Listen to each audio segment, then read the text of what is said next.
السلام علیکم. الحمد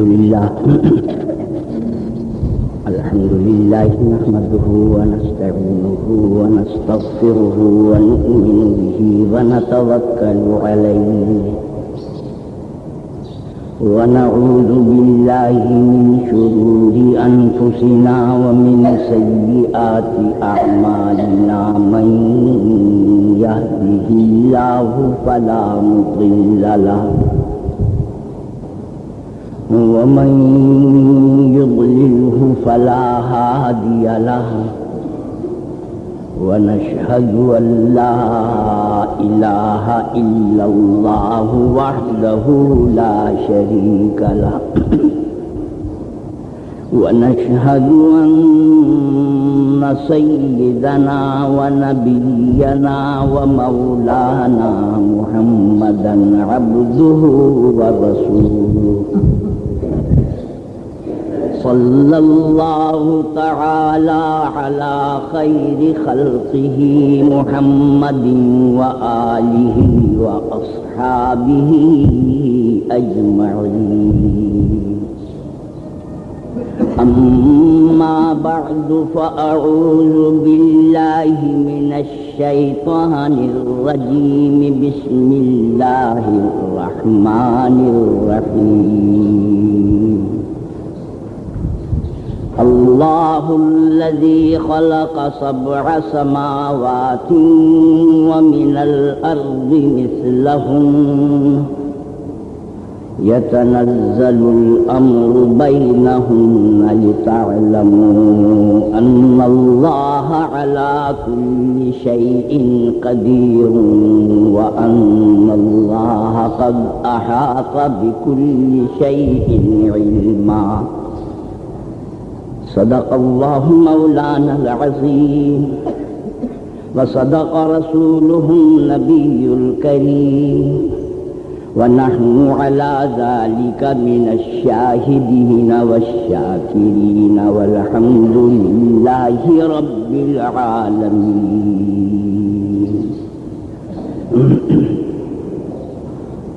بزرگان محترم اور برادران عزیز، سورہ طلاق کی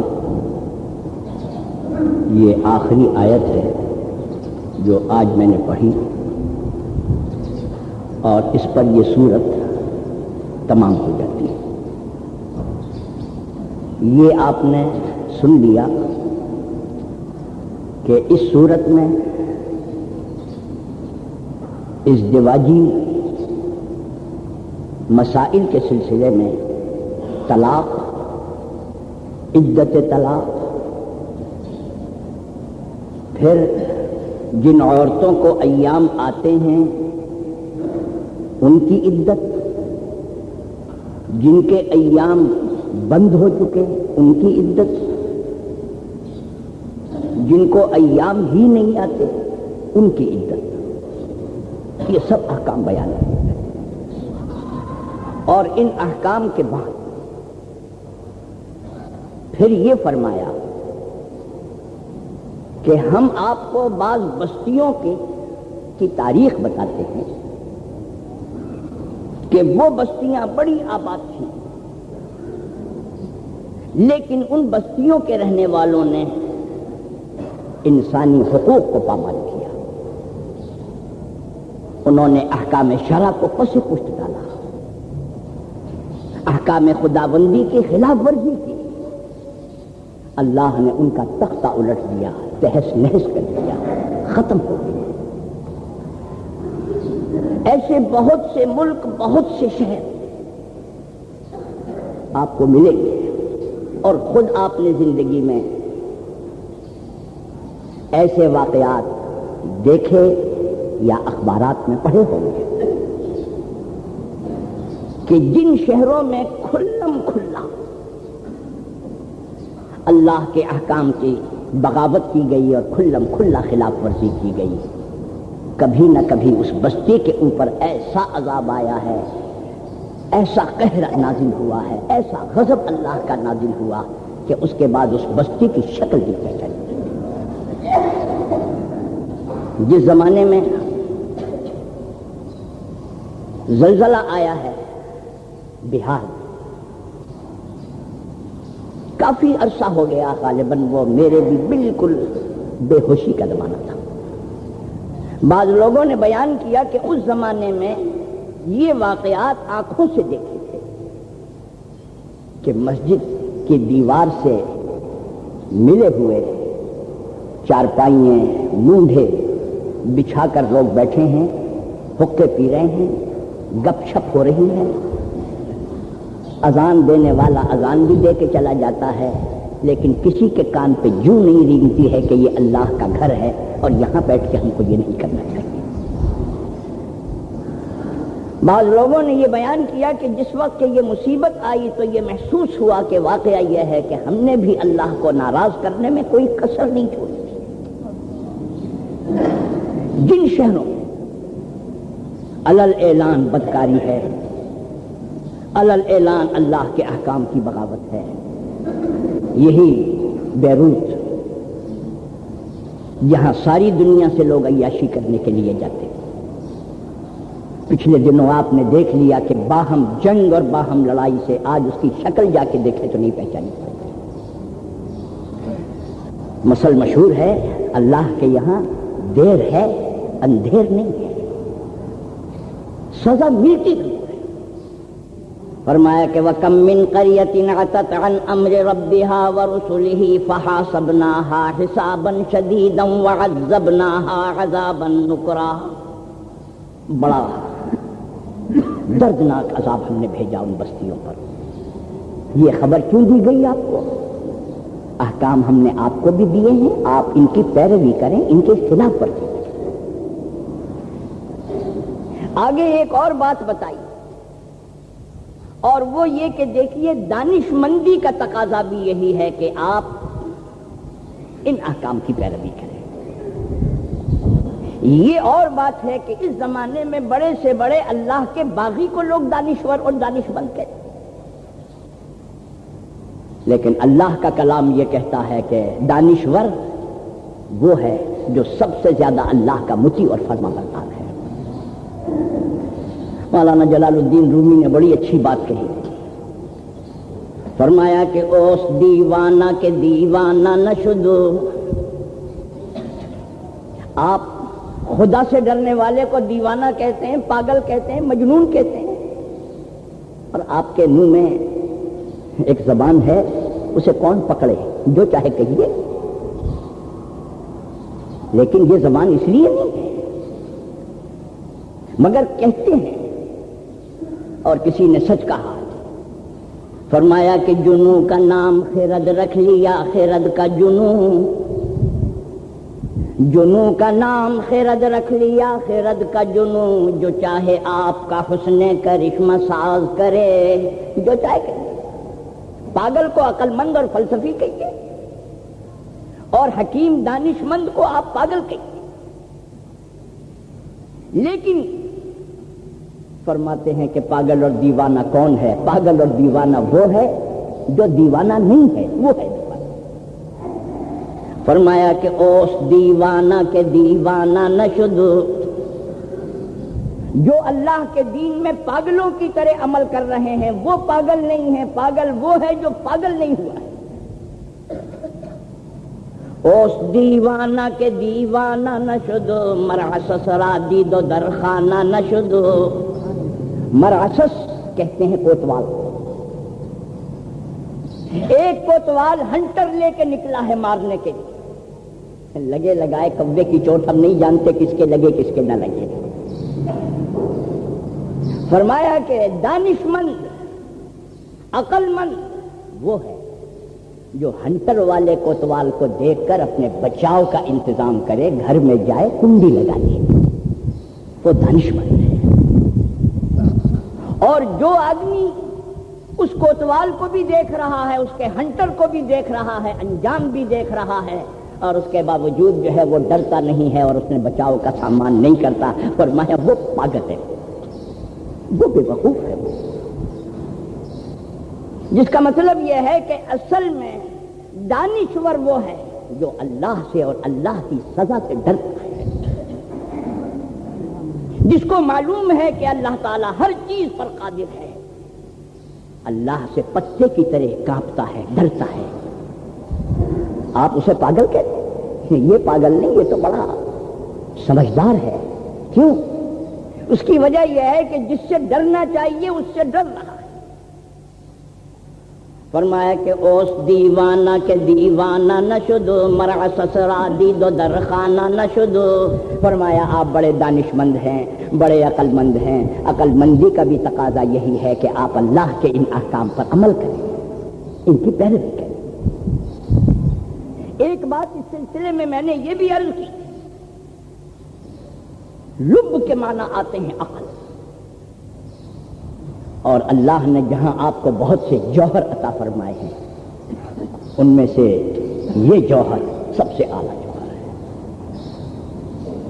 عقل اور لب یہ جوہر ایسا ہے کہ اگر یہ نہ ہو تو معاف کیجئے، مجھ میں اور اونٹ میں، مجھ میں اور گائے میں، مجھ میں اور گدھے میں، مجھ میں اور مویشی میں کوئی فرق نہیں،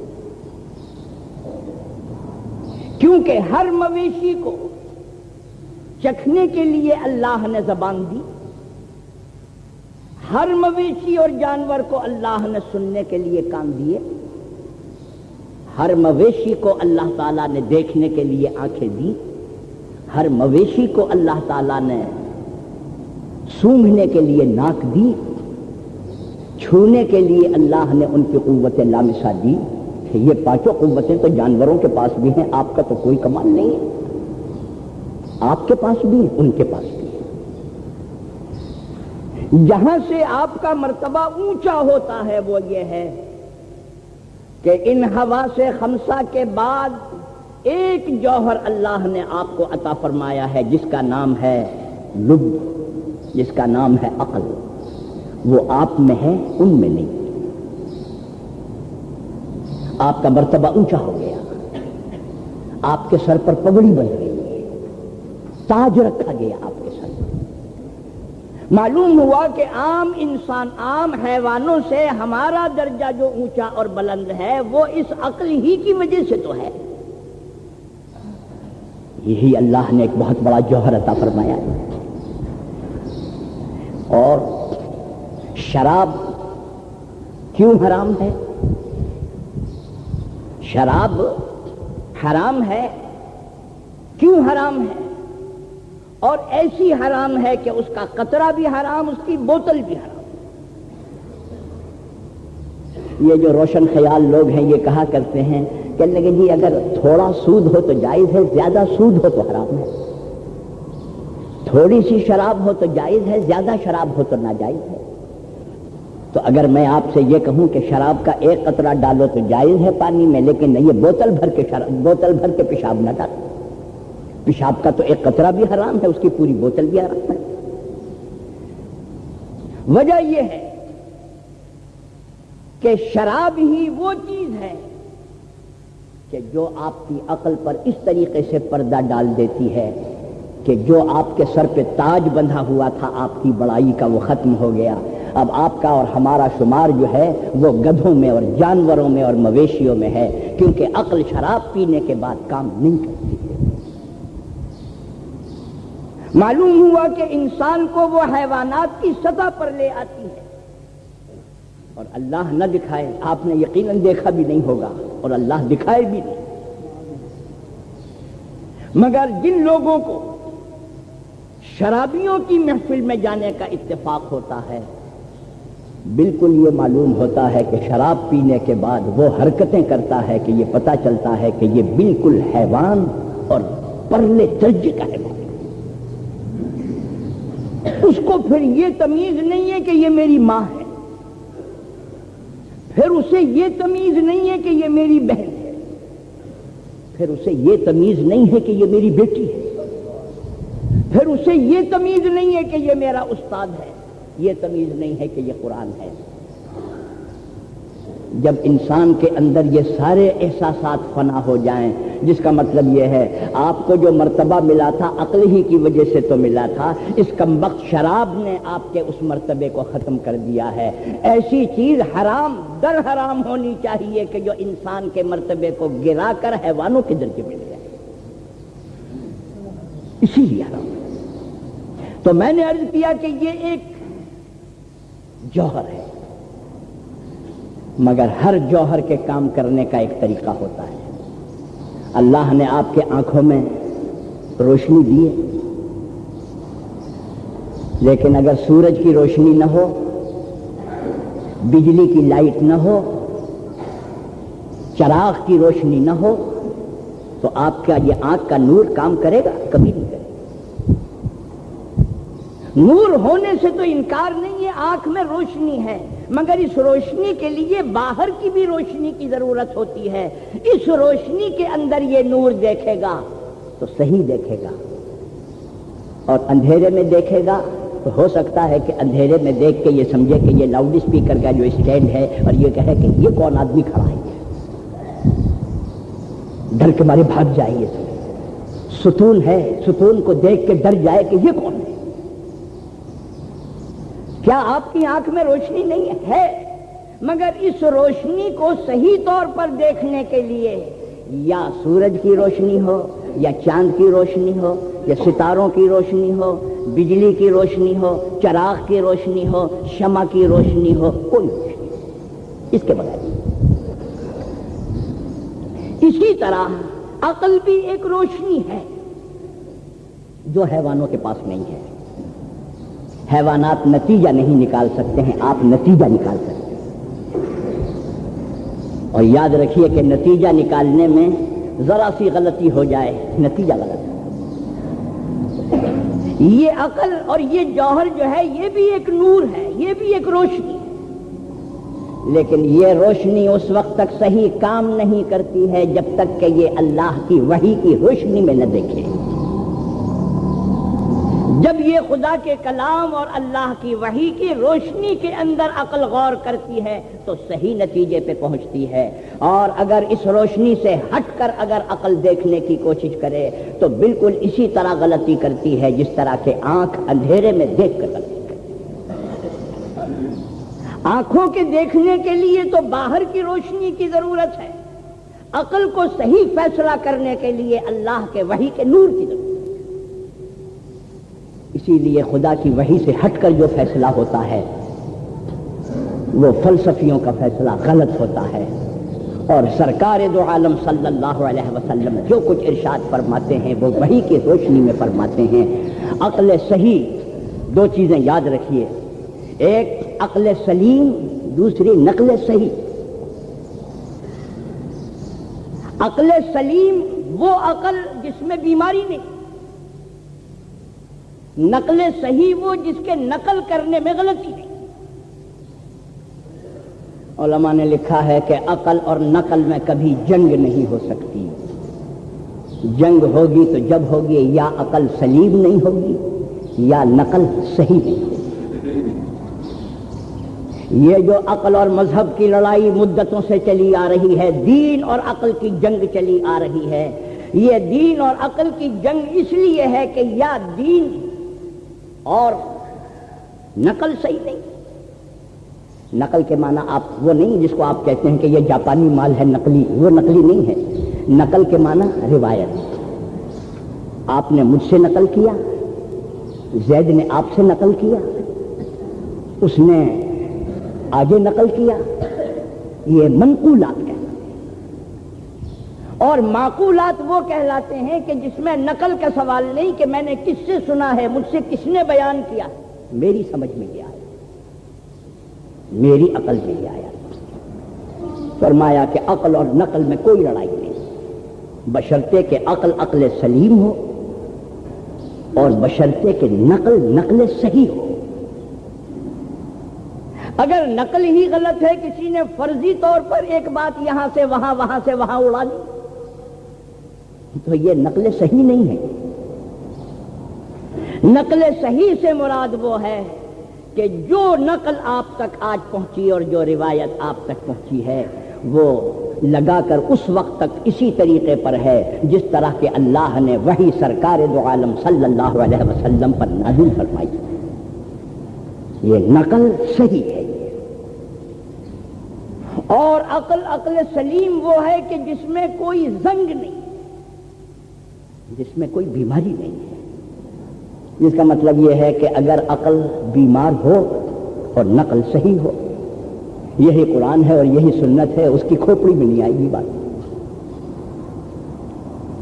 اور اگر عقل سلیم ہے اور نقل صحیح ہے، وہ جتنا جتنا قرآن و سنت کو پڑھتا چلا جائے گا وہ کہے گا کہ یہ سب کچھ میری عقل میں آ رہا ہے، یہ سب کچھ میری سمجھ میں آ رہا ہے، یہ عقل بالکل ٹھیک عقل ہے.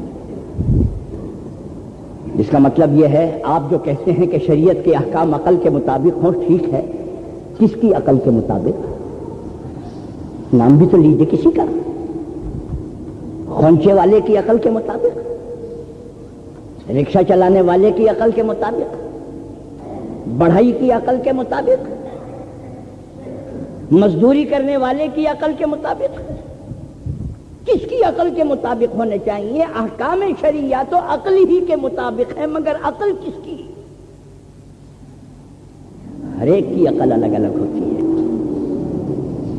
ایک واقعہ لکھا ہے، ایک شخص مصر کے بازار میں گدھوں کو ہانکتا ہوا لے جا رہا، اور بعضے لوگ ظالم ہوتے ہیں تو اس نے ایک موٹے ڈنڈے سے گدھے کو بہت مارا. ایک دکاندار اٹھ کے آیا اور آ کے اس کو مارنے والے کا ہاتھ پکڑ لیا اور کہا کہ کمبخت کسائی ہو گیا، تجھے شرم نہیں آتی؟ تو گدھوں کو اس طریقے سے مارتا ہے. اس نے کہا کہ اب یہاں بولنا تو صحیح نہیں ہے، چپ چاپ ہو گیا، گدھوں کو لے کے آگے چلا تو کیا کہتا ہے سننے کی بات ہے. گدھوں سے کہنے لگا اگر مجھے پتا ہوتا کہ اس گلی میں تیرے رشتہ دار رہتے ہیں تو میں ادھر سے تمہیں لاتا ہی نہ. یہ تمہارا ہی کوئی رشتہ دار تھا جو اٹھ کے آ گیا تمہاری حمایت کرنے کے لیے. ہر انسان کے پاس عقل ہے. آپ معیار کس کی عقل کو بنانا چاہتے ہیں؟ کہ عقل کیا ابو بکر صدیق کے پاس نہیں تھی؟ عمر فاروق کے پاس نہیں تھی؟ عثمان غنی کے پاس نہیں تھی؟ حضرت علی کے پاس نہیں تھی؟ کیا صحابہ کے پاس نہیں تھی؟ کیا شیخ عبد القادر جیلانی کے پاس نہیں تھی؟ کیا امام غزالی کے پاس نہیں تھی؟ اگر ان سب کے پاس عقل تھی تو شریعت کے تمام احکام ان کی عقلوں کے مطابق ہیں. اور آپ اگر یہ چاہیں کہ آپ عربی کے نام الف بے بھی نہ پڑھیں، قرآن و سنہ کی شکل بھی نہ دیکھیں، اسلام سے بغاوت کریں اور نام اپنا ڈاکٹر رکھیں اور اس کے بعد یہ کہیں کہ صاحب اس ڈاکٹر کی عقل کے مطابق ہونا چاہیے، ارے بھائی اس ڈاکٹر کو تو اس کی الف بے بھی نہیں پڑھی. کسی نے سچ کہا، فرمایا کہ تو نہ دی گئے سلیمان را. آپ نے تو حضرت سلیمان کو دیکھا نہیں ہے نا. تو نہ دی گئے سلیمان را چشناسی زبان مرغارا. حضرت سلیمان علیہ السلام تو پرندوں کی بولیوں کو سمجھتے تھے. ارے ظالمو، تم نے تو حضرت سلیمان کو بھی نہیں دیکھا تو تم پرندوں کی بولیاں کیسے سمجھو؟ تو نہ دی گئے سلیمان را چشناسی زبان مرغارا. تو مطلب میرے کہنے کا یہ تھا، عقل اللہ والوں کی عقل سلیم ہوتی ہے. یہی وجہ ہے وہ احکام شرع سے مزاحمت نہیں کرتے، کیونکہ جب عقل سلیم ہو اور نقل صحیح ہو تو دونوں گلے مل جائیں. جنگ کب ہوتی ہے؟ عقل بیمار ہے. بیماری کی وجہ یا تو یہ ہے کہ علم صحیح نہیں ہے، یا یہ ہے کہ معصیتوں میں اور گناہوں میں مبتلا ہے، اور یا یہ ہے کہ وہ نقل صحیح نہ ہو، فرضی باتیں ایسی گڑھ دی. تو مطلب میرے کہنے کا یہ ہوا کہ آپ عقل کو اللہ کی نعمت سمجھیں، مگر وہ عقل اللہ کی نعمت ہے کہ جو وحی کی روشنی میں دیکھتی ہے اور وہ صحیح فیصلہ کرتی ہے۔ یہ تو گزری ہوئی باتیں تھیں، آج کی آخری آیت جو ہے ابھی شروع ہوئی ہے۔ فرمایا کہ اللہ الذی خلق سبع سماوات ومن الارض مثلہم يتنزل الامر بينهن لتعلموا ان الله على كل شيء قدير وان الله قد احاط بكل شيء علما۔ سورت ختم۔ اس سورت کے ختم پر اللہ کی شان قدرت، اللہ کے علم محیط کا ذکر کیا ہے، اور مطلب یہ ہے کہ جس خدا نے تمہیں یہ احکام دیے ہیں، یہ اس خدا نے دیے ہیں کہ جو بہت بڑا خالق، بہت بڑا قدیر، بہت بڑا حکیم ہے۔ اس میں تمہارے لیے کھوٹ نہیں ہو سکتا ہے، تمہارے لیے کوئی غلطی نہیں ہو سکتی ہے۔ یہی وجہ ہے کہ اللہ کی صناعی، اس کی شان قدرت، اس کی خلاقی اور اس کے محیط علم کے اوپر اس صورت کو ختم کیا گیا ہے۔ یہ جتنے احکام ازدواجی ہم نے بتلائے ہیں، یاد رکھو اللہ کے دین پر عمل کرو گے تو اس میں ساری حکمتیں تمہارے سامنے آ جائیں گی۔ کیا فرمایا؟ فرمایا کہ اللہ وہ ہے، اللہ الذی خلق سبع سماوات ومن الارض مثلہم، جس نے 7 آسمان پیدا کیے اور 7 آسمانوں کی طرح 7 زمینیں پیدا کی۔ اللہ الذی خلق سبع سماوات ومن الارض مثلہم یتنزل الامر بینہن لتعلموا ان اللہ علی کل شیء قدیر۔ اور ان 7 زمینوں اور 7 آسمانوں کے درمیان خدا کا حکم جاری ہے۔ یتنزل الامر بینہم، بات تو کوئی پیچیدہ نہیں ہے، مگر سائنس اور فلسفہ غالب ہے۔ لوگ کہتے ہیں 7 آسمان کہاں ہیں، 7 زمینیں کہاں ہیں؟ قرآن کریم ہمیں خبر دیتا ہے کہ اللہ نے 7 آسمان پیدا کیے ہیں اور 7 ہی زمینیں اللہ نے پیدا کی ہیں، اور ان 7 آسمانوں اور 7 زمینوں کے مابین خدا کا حکم نافذ اور جاری ہے۔ 7 آسمان تو بہت بڑی بات ہے، اس زمانے کے لوگ تو کہتے ہیں آسمان ہی کوئی چیز نہیں، اور یہ جو نیلا نیلا آپ کو نظر آتا ہے کہتے ہیں یہ تو منتہائے نظر ہے۔ کیا مطلب؟ یعنی نظر جہاں تک آپ کی پہنچ گئی اسی کو آپ جہاں تھک گئی جا کے آپ نے کہہ دیا وہی آسمان۔ آسمان کو تو وجود نہیں، لیکن قرآن کریم یہ کہتا ہے کہ اللہ نے 7 آسمان پیدا کیے ہیں۔ اسی لیے قرآن کریم میں سما کے معنی آتے ہیں کل ما یعلو، جو چیز آپ کے سر پر ہو، اونچی ہو، اس کو سما کہتے ہیں۔ فرض کر لیجئے تھوڑی سی دیر کے لیے اگر یہ ثابت ہو جائے کہ واقعی آسمان کوئی مادی چیز ہے ہی نہیں، حالانکہ ایسا ہے نہیں، مگر قرآن کریم جو ہے وہ اس کائنات کی چیزوں کی حقیقت سمجھانے اور بتانے کے لیے نہیں آیا، نہ نبی اس کام کے لیے آتے تھے، یہ کام نبیوں کا نہیں ہے۔ اسی لیے جب نبی اور پیغمبر سے کسی چیز کی حقیقت پوچھنے کے لیے سوال کیا گیا، قرآن کریم نے ڈانٹ دیا، خبردار یہ سوال تم نبی سے نہ کرو، نبی سے دوسرا سوال کرو۔ فرمایا کہ یسألونک عن الأہلہ، یسألونک عن الأہلہ، جو عربی جانتے ہیں انہیں معلوم ہے کہ جب سوال کے بعد لفظ عن آتا ہے تو اس کے معنی ہے حقیقت مند۔ یسألونک عن الأہلہ، یہ لوگ آپ سے چاندوں کی حقیقت پوچھتے ہیں۔ اہلہ جمع ہے ہلال کی، ہلال وہ ہے جو پہلی تاریخ کا ہو، اور اہلہ وہ کہ دوسری کا کچھ اور ہے، تیسری کا کچھ اور ہے، چوتھی کا کچھ اور ہے، 5ویں کا کچھ اور ہے۔ اگر سب کے فوٹو سامنے لگائے جائے تو معلوم ہوگا کہ یہ ایک چاند نہیں ہے، یہ تو بہت ہے۔ لوگ آپ سے، حضور سے یہ سوال کرتے تھے، اس کی حقیقت بتائیے کہ یہ پہلے دن اتنا باریک کیوں، دوسرے دن موٹا کیوں، 14 دن کے بعد مکمل کیوں، پھر اس کے بعد گھٹنا کیوں شروع ہوتا ہے، پھر 26 27 کو غائب کہاں ہو جاتا ہے، پھر کہاں سے نکلتا ہے؟ یہ اس کا صحیح ترجمہ ہے۔ آپ سے یہ لوگ ان چاند کے اختلاف کے بارے میں حقیقت پوچھنا چاہتے ہیں کہ اس کی فلسفی کیا ہے اور اس کی وجہ کیا ہے، اس کی حقیقت بتائیے۔ قرآن کریم نے کہا کہ آپ ان کو جواب نہ دیں، کیونکہ نبی اور پیغمبر دنیا میں چیزوں کی حقیقتیں بتانے کے لیے نہیں آئے، بلکہ آپ جواب دیں حکمت کا۔ یہ جو چاندوں میں موٹے اور باریک کا فرق ہے، اس کی حکمت کیا ہے؟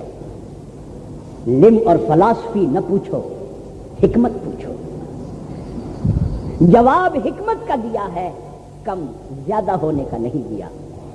فرمایا کہ یسألونک عن الأہلہ، قل، آپ انہیں بتائیے، قل ہی مواقیت للناس والحج، آپ انہیں یہ بتائیے کہ چاند کے موٹا پتلا باریک پورا اور ادھورا ہونے میں حکمت یہ ہے کہ اللہ نے یہ تمہارے لیے تاریخوں کا ایک معیار بنا دیا ہے، اسی کے ذریعے سے تمہارا حج مقرر ہوتا ہے، اسی کے ذریعے سے احکام ہوتے ہیں، جس کا مطلب یہ ہے ہم نے یہ تاریخ بتلانے کے لیے یہ کم اور زیادہ کا فرق رکھا ہے، یہ حکمت ہے اس کے کم زیادہ ہونے کی۔ حقیقت کیا ہے؟ حقیقت بتانے کے لیے نبی اور پیغمبر نہیں آتے۔ قرآن کریم کا جو سوال تھا، اگر حقیقت بتانے کے لیے آتے تو آپ فرماتے کہ جب زمین گردش کرتی ہے، جب چاند اس کے برابر آ جاتا ہے تو چھپ جاتا ہے، اور جب وہ ہٹتا ہے پھر باریک ہوتا ہے۔ یہ تو نہیں بتایا قرآن کریم۔ اسی طرح قرآن کریم نے یہ کہا وَيُسَبِّحُ الرَّعْدُ بِحَمْدِهِ وَالْمَلَائِكَةُ مِنْ خِيفَتِهِ، جب بجلی چمکتی ہے اور بڑی زور سے آواز ہوتی ہے، چمکنے والی کو برق کہتے ہیں اور گرج کو رعد کہتے ہیں، رے عین دال۔ آپ سمجھے؟ یکاد البرق یخطف ابصارہم، مسافر چلے جا رہے ہیں بارش میں، او کصیب من السماء، بارش کے اندر چلے جا رہے ہیں، وَإِذَا أَظْلَمَ عَلَيْهِمْ قَامُوا، اندھیرا ہو گیا کھڑے ہو گئے، اور وَلَوْ شَاءَ اللَّهُ لَذَهَبَ بِسَمْعِهِمْ وَأَبْصَارِهِمْ إِنَّ اللَّهَ عَلَى كُلِّ شَيْءٍ قَدِيرٌ۔ یکاد البرق یخطف ابصارہم، اور بجلی چمک رہی ہے اور معلوم ہوتا ہے کہ ابھی ابھی آنکھوں کی بینائی ختم ہو جائے گی، وہ تو برق ہے۔ رعد کہتے ہیں وہ جو گرج، چمک اور چیز ہے، گرج اور چیز ہے، چمک کو برق، گرج کو رعد۔ رعد حدیث میں آتا ہے کہ ایک فرشتہ ہے، وہ بادلوں کو ہنکا کے لے جاتا ہے، اور جب وہ بادلوں کو ہنکا کے لے جاتا ہے تو فرمایا کہ وہ بھی اللہ کی تسبیح پکارتا ہے، والملائکۃ من خیفتی، اور ملائکہ اور فرشتے بھی اس سے خوف زدہ ہوتے ہیں، ڈرتے ہیں۔ موجودہ سائنس کہتی ہے کہ یہ تو اصل میں بادلوں کا ٹکراؤ ہے، ٹکرانے سے جو آواز ہوتی ہے اس کو گرج کہتے ہیں۔ ممکن ہے کہ آپ کی یہ تحقیق صحیح ثابت ہو جائے کہ واقعی بادلوں کے ٹکرانے سے جو آواز ہوتی ہے اس کو رعد کہتے ہیں، اور یہ جو ٹکراؤ کی آواز ہے نا، اسی سے ریڈیو ہے۔ آپ لوگ تو ریڈیو ریڈیو کہتے ہیں، اصل میں یہ لفظ ریڈیو نہیں تھا، یہ تھا رعدیہ، یہ تھا رعدیہ۔ رعدیہ کے معنی ہے کہ ٹکرانے سے آواز کا پیدا کرنا، رعد۔ بولنے میں آپ نے اس کو پھر وہ بجائے راڈیہ کے وہ راڈیہ اور ریڈیو یہ آپ نے کہنا شروع کر دیا، لیکن اصل وہ ہے۔ اگر یہ ثابت ہو جائے کہ یہ بادلوں کے ٹکرانے کی آواز ہے، ہوگی، مگر اس سے نہ قرآن غلط ہوتا ہے نہ حدیث غلط ہوتی ہے۔ کیوں؟ ممکن ہے کہ یہ آواز اس ٹکرانے سے بھی ہو، لیکن قرآن کریم تو یہ بتا رہا ہے کہ جب یہ آواز تمہارے کانوں میں آئے تو تم اس وقت ڈرو اللہ کے عذاب سے، خوف کھاؤ،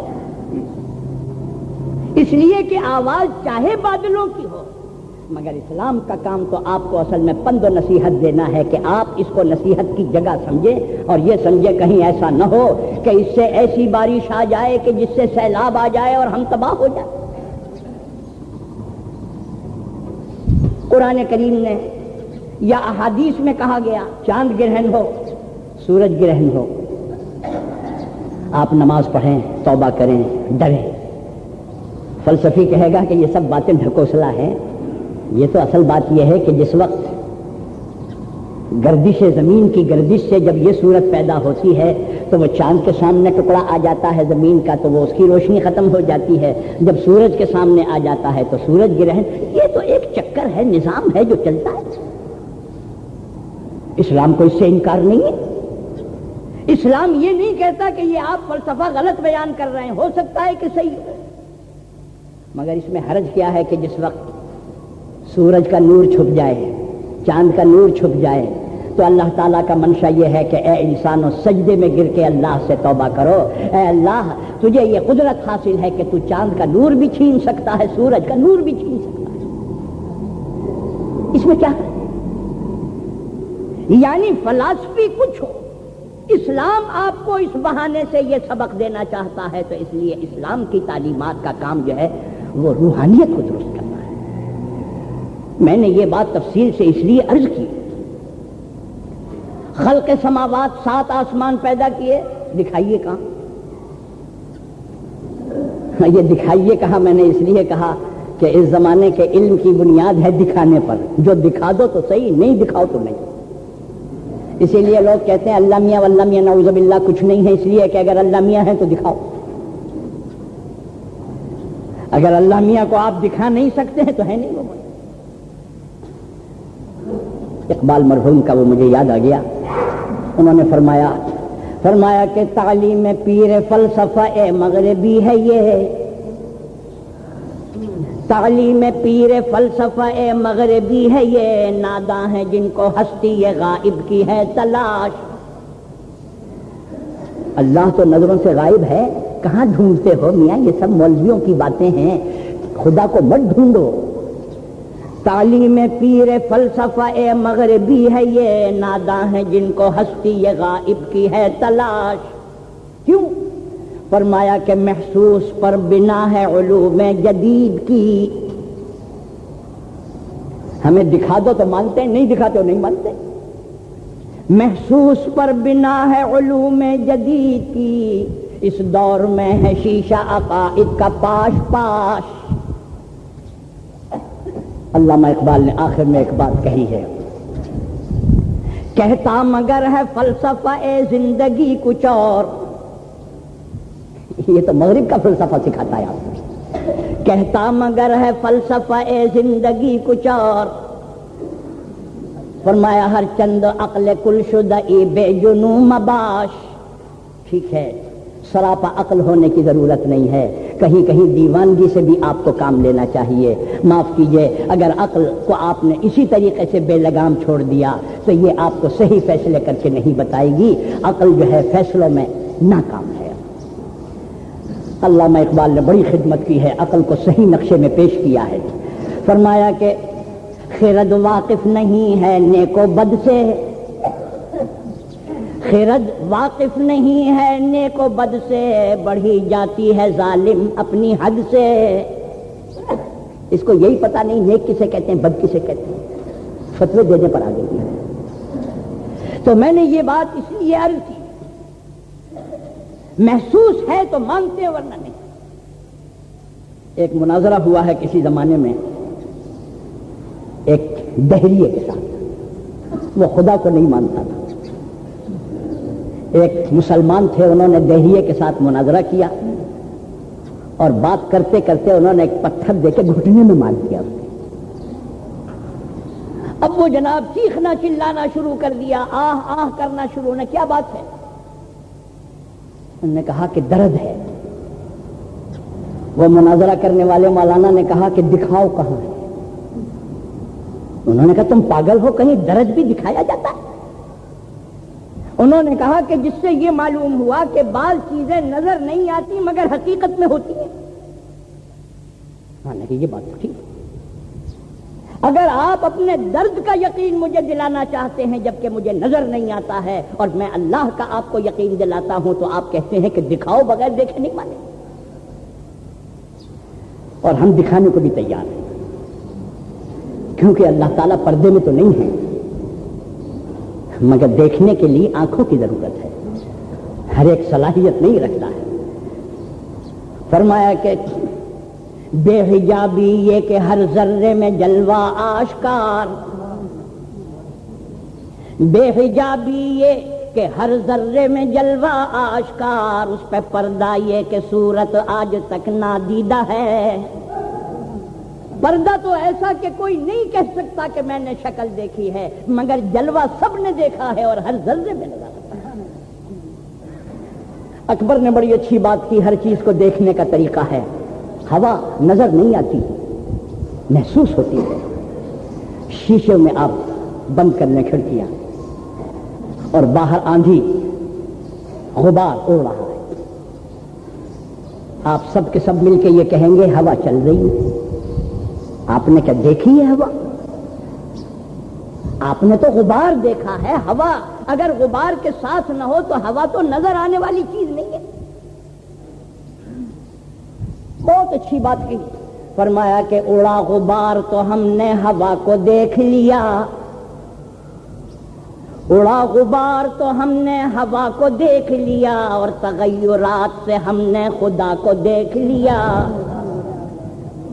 یہ سب تغیرات عالم جو ہیں یہ ویسے ہی ہے جس طریقے سے کہ غبار کے ذریعے آپ ہوا کو دیکھتے ہیں، ہم تغیرات کے ذریعے اللہ کی خلاقی کو دیکھتے ہیں.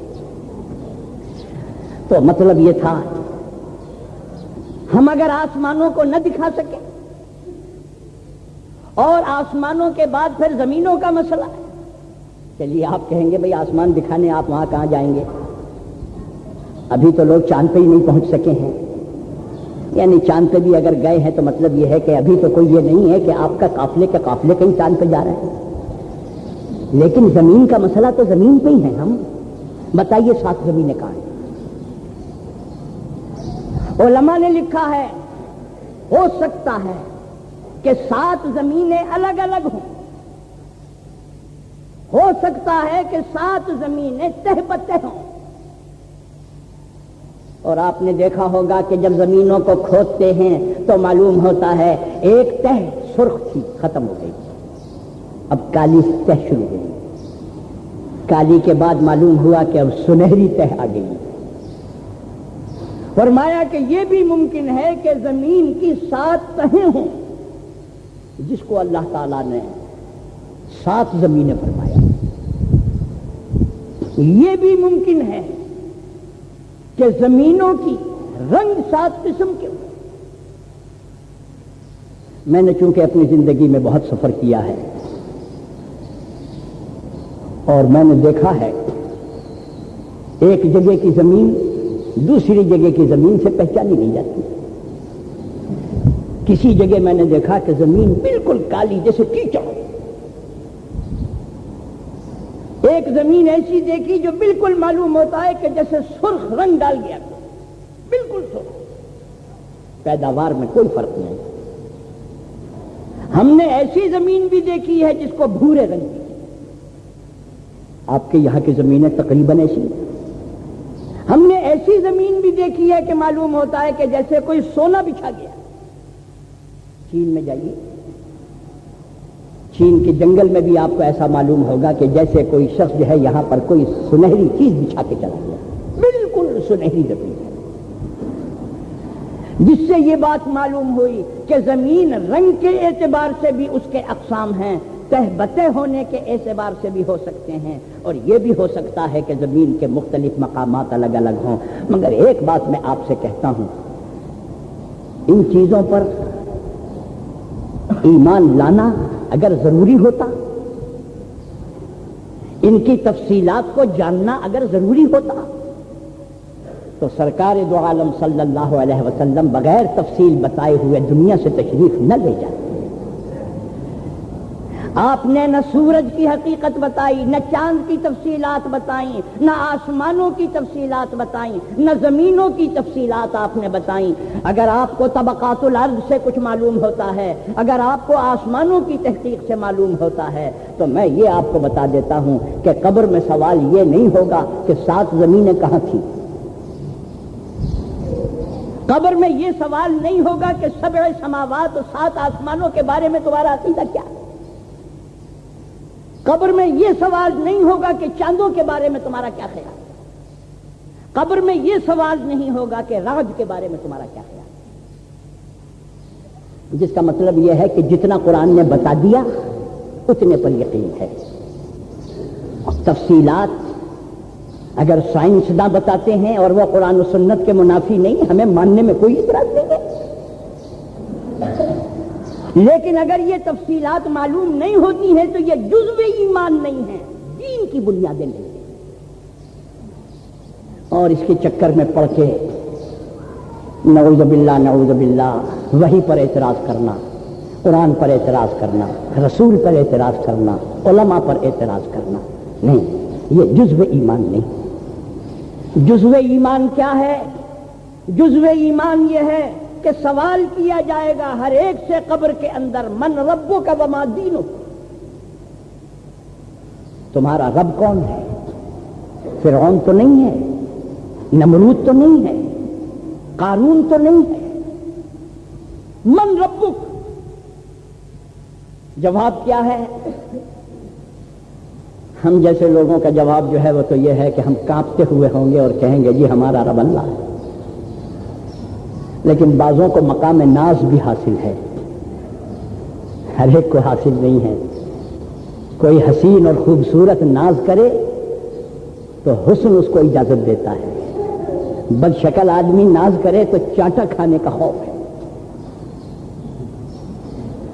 زیب دیتا ہے ناز حسین کے۔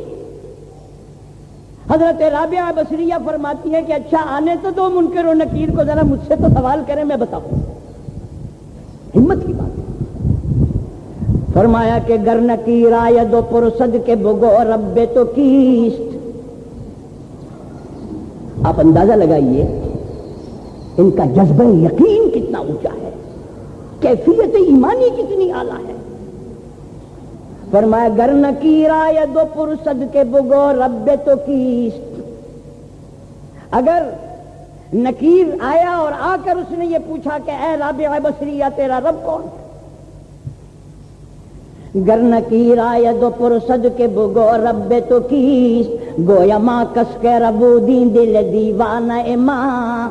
میں کہوں گی کہ مجھ سے پوچھتا ہے کہ میرا رب کون ہے، میرا رب وہ ہے جس کے لیے میں نے زمین اور آسمان دونوں جہان چھوڑ دیے، وہ ہے میرا رب۔ تو مجھ سے پوچھتا ہے میرا رب کون ہے؟ گر نکیر آید و پرسد کے بگو رب تو کیست، گویا ماں کس کے ربودی دل دیوانہ ماں۔ اور پوچھیں گے وما دینک، تیرا دین کیا ہے؟ ہم کیا جواب دیں گے؟ جواب تو یہی ہے کہ ہمارا دین دین محمد صلی اللہ علیہ وسلم۔ مگر لوگ کہتے ہیں ہمیں جو کلمہ سکھایا گیا تھا لا الہ الا اللہ، اس کی 4 تشریحیں کی گئی تھی۔ لا موجود الا اللہ، اللہ کے سوا کوئی موجود نہیں۔ لا معبود الا اللہ، اللہ کے سوا کوئی معبود نہیں۔ لا مقصود الا اللہ، اللہ کے سوا کوئی مقصود نہیں۔ لا مشہود الا اللہ، اللہ کے سوا کوئی مشہود نہیں۔ یہی 4 تشریح تھی۔ مولانا ابو الحسن علی ندوی میں ان کا بہت احترام کرتا ہوں، حدیث میں بھی وہ ہمارے ساتھ پڑھتے تھے، لیکن ماشاءاللہ ان سے بڑی خدمت اللہ تعالیٰ نے لی ہے۔ وہ فرماتے ہیں کہ اس کلمے کا مفہوم اس دور میں کیا ہے؟ فرمایا کہ اس کی چاروں تشریح یہ ہو گئی ہیں اب: لا موجود الا البطن، پیٹ کے سوا کوئی موجود نہیں، لا معبود الا البطن، پیٹ کے سوا کوئی معبود نہیں، لا مقصود الا البطن، پیٹ کے سوا کوئی مقصود نہیں، لا مشہود الا البطن، پیٹ کے سوا کوئی مشہود نہیں۔ ہم کس منہ سے جواب دیں گے کہ ہمارا دین دین محمد صلی اللہ علیہ وسلم ہے؟ لیکن بہرحال ہمارا دین سوال ہوگا، رب یہ سوال ہوگا۔ اور تیسرا سوال، باپ بیٹے کے خون میں کشش ہوتی ہے۔ میرے بڑے بھائی عزیز الحق صاحب جن کا انتقال ہو گیا، جب وہ علی گڑھ میں پڑھتے تھے تو وہ اچانک تھانہ بھون پہنچے۔ حضرت مولانا تھانوی رحمۃ اللہ علیہ نماز میں جماعت میں شریک تھے، اور مولانا جہاں کھڑے تھے یہ جا کے ان کے ساتھ ہی جا کے نیت باندھی، اور بعد میں ملے اور کہا کہ میرا نام عزیز الحق ہے، میں علی گڑھ سے آیا ہوں۔ اس زمانے میں پڑھتے تھے علی گڑھ یونیورسٹی کے اندر۔ تو فرمانے لگے مولانا، فرمایا کہ بھائی جس وقت تم یہاں آ کر کھڑے ہوئے نیت باندھ کر، تو میرا خون تمہاری طرف کو کشش کر رہا تھا، اور یہ معلوم ہوتا تھا کہ یہ کوئی میرا اپنا خون آ گیا ہے۔ خون میں کشش تو ہوتی ہے نا، اگر خون میں کشش ہوتی ہے تو یاد رکھیے کشش ایمان میں اس سے زیادہ ہوتی ہے۔ تیسرا سوال یہ کیا جائے گا کہ من ھذا الرجل، اشارہ کر کے سرکار دو عالم صلی اللہ علیہ وسلم کی طرف، انہیں پہچانتے ہو کون ہے؟ لاکھوں سال، ہزارہ سال سرکار دو عالم کو دنیا سے پردہ فرمائے ہوئے گزر گئے، نہ میں نے دیکھا نہ آپ نے دیکھا، کروڑ ہاں کروڑ انسانوں نے نہیں دیکھا ہے، کروڑ ہاں کروڑ مسلمانوں نے نہیں دیکھا ہے، مگر فرمایا کیفیت ایمانی کی خاصیت یہ ہوگی کہ حضور کے چہرے کو دیکھ کے فوراً پہچان لے گا اور کہے گا ھذا سیدنا محمد صلی اللہ علیہ وسلم، یہ حضور نہیں۔ کس کشش سے آپ پہچانیں گے؟ ایمان کی کشش سے۔ اور علماء نے لکھا ہے کہ کس طرح اشارہ کیا جائے گا حضور کی طرف، فرمایا کہ روئے زمین میں جس جگہ بھی ایک مومن اور مسلمان ہوگا اور سوال کیا جائے گا تو اس مسلمان کے درمیان اور حضور کے درمیان زمین کے جتنے پردے ہوں گے وہ سب ہٹا دیے جائیں گے اور حضور کا چہرہ سامنے کر دیا جائے گا۔ تو میرے دوستو، ہمارا جھگڑا رب پر تو ہے نہیں، دین پہ نہیں ہے، کیفیت ایمانی کے بڑھانے پہ نہیں ہے، جس کا مطلب یہ ہے آسمان ساتھ ہیں نہیں ہیں، زمینیں ساتھ ہیں نہیں ہیں، چاند کی حقیقت کیا ہے، سورج کی حقیقت کیا ہے۔ میں نے آپ کو پہلے بھی بتا دیا کہ میں آپ کو تحقیقات کرنے سے منع نہیں کرتا، لیکن میرا مطلب یہ ہے ان پر ہماری نجات کا دار و مدار ہے، ہماری نجات کا دار و مدار ہمارے عقیدے پر ہے، ہماری نجات کا دار و مدار ہمارے عمل پر ہے، ہماری نجات کا دار و مدار ہمارے اخلاق پر ہے۔ اس پر ہم کو زور دینا چاہیے۔ تو اس لیے اللہ تعالیٰ کیا فرماتے ہیں؟ فرمایا کہ جس اللہ نے 7 آسمان اور 7 زمینیں پیدا کی ہیں، جو ہر چیز پر قادر ہے، جس کا علم محیط ہے، یہ احکام اس نے دیے ہیں، یہ کسی نادان کے دیے ہوئے احکام نہیں ہیں۔ ان احکام میں تمہارے لیے فلاح ہی فلاح ہے، فائدہ ہی فائدہ ہے، اس لیے ان احکام پر مضبوطی سے عمل کرنا۔ دعا کیجئے کہ اللہ ہمیں اور آپ کو عمل کی توفیق عطا فرمائے۔ اللہم ارنا الحق حقا وارزقنا اتباعہ وارنا الباطل باطلا وارزقنا اجتنابہ، وصلی اللہ تعالی علی خیر خلقہ محمد وآلہ واصحابہ اجمعین برحمتک یا